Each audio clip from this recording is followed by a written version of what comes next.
ষষ্ঠী, আমার গালে কি সব লেগেছে কি জানি। ইস, এখন মার সঙ্গে ঝগড়া করে এলাম বাড়িতে। ঝগড়া করেছি কারণ আছে, মায়ের একটা ওষুধ দরকার, কোনো ছেলে মেয়ে এনে দিচ্ছে না। লাস্টে আমাকে আজকে যেতে হবে আনতে, দেখা যাক পাই কিনা, বাইপাসে ওপাশে। তো চলো আমি এখন কাজে চলে এসেছি, দেন আমি দেখাচ্ছি। আসছে আজকে ষষ্ঠীর অনেক অনেক অনেক শুভেচ্ছা সবাইকে, দুর্গাপুজোর অনেক প্রীতি ও শুভেচ্ছা 2025-এ। তো চলো আজকে সকালটা আমার এইভাবেই শুরু হবে। তো এখান থেকে দেন আমি কি কি করবো সারাদিনে সেটা আমি তোমাদের সঙ্গে শেয়ার করবো। তো চলো টাটা। না টাটা না, আগে লিফটটা খুলো।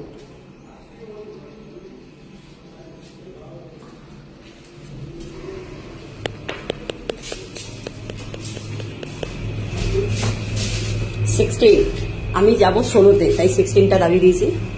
তো চলো, পায়ের কি অবস্থা মানে কি দেখতেই পাচ্ছেন, মানে প্যান্টটা ভেজা ভেজা দেখছেন।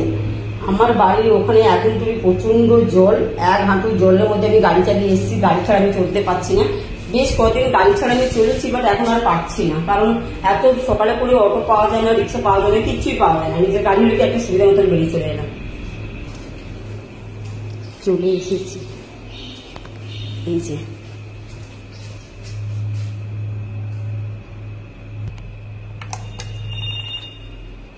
তো গাইস, বেলটা বাজালাম, দরজা খুললো, তারপরে সবাইকে চা করে দিয়ে দিয়েছি। একদিকে দুধ বসিয়ে দিয়েছি, দুধ ফুটছিল। তো চা করাটা আমি তোমাদেরকে দেখাতে পারিনি। এদিকে হবে মুগ ডাল, ফার্স্টে বললো তুর ডাল, তারপরে বললো মুগ ডাল। তো মুগ ডাল আমি করছি কাজু, তেজপাতা, গোটা গরম মশলা, জিরে ফোড়ন দিয়ে মুগ ডাল করলাম। এদিকে একটা স্টাইল দিয়ে আলু ভাজা করলাম, যেটা আমার খুব পছন্দ। এটা ফার্স্ট টাইম করলাম, এই বাড়িতে ফার্স্ট টাইম করলাম 1 বছরের মধ্যে।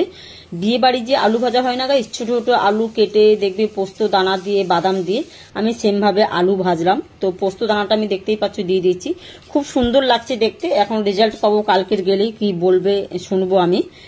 তো আলু ভাজাটা হয়ে গেল, তারপরে বললো ফার্স্টে বললো একটা ভালো করে ব্রেকফাস্ট খাওয়াও। আমি বলছি ভালো মন্দ কি আছে বাবা, রোজই তো একই, মানে কিছু না কিছু ঘুরিয়ে ফিরে খাচ্ছ। বলছে না আজকে আর ওরকম খাবো না।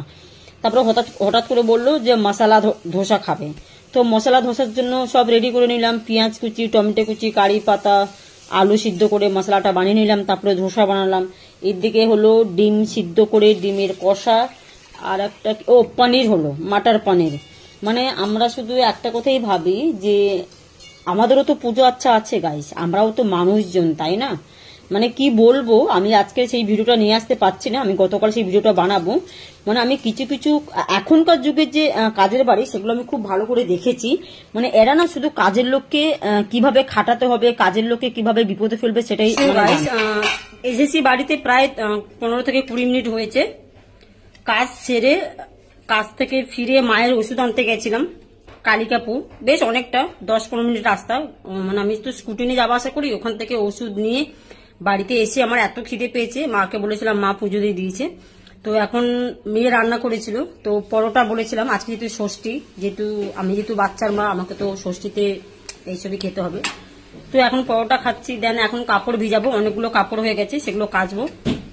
কেচে এই ভিডিওটা আমি পুরো এডিট করব, যে আজকের ষষ্ঠীর দিনে সারাদিনে আমি কি করছি, কটা বাড়িতে রান্না করছি সেটা তো আমি তুলে ধরতে পারবো না, কেন সব বাড়িতে ভিডিও করতে দেয় না। তো যাই হোক, তো আরো একটা কথা আছে, আমি কিছু কথা বলতে চাই। মানে কি বলবো, মানে কিছু কিছু ছেলে মেয়েরা না অসভ্য হয়, অসভ্য, যাকে বলে রাক্ষস, চিপ, শুধু নিজের স্বার্থই বোঝে, আর কিচ্ছু না।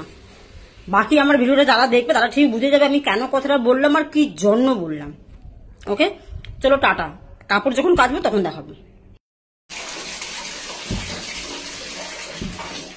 সো গাইস, খাওয়া কমপ্লিট হয়ে গেছে। দেখছি আমি একদম পুরো গরম জল করে নিচ্ছি। গরম জল করে এই জামা কাপড় কত দেখো, পর্দা সব বেরিয়েছে, সময়ও থাকে না। এখন সব ভিজাচ্ছি, ভিজিয়ে কাচবো, কেচে স্নান করবো। তার জন্যই মাকে বলে দিয়েছিলাম, মা তুমি একটু পুজো করে রাখবে, তাহলে আমি এসে এগুলো ভিজাতে পারবো। কারণ পুজো আচ্ছার দিকে গেলে না গাইস, এগুলো আর হয় না। মানে কি বলবো, আর শরীর চলছে না।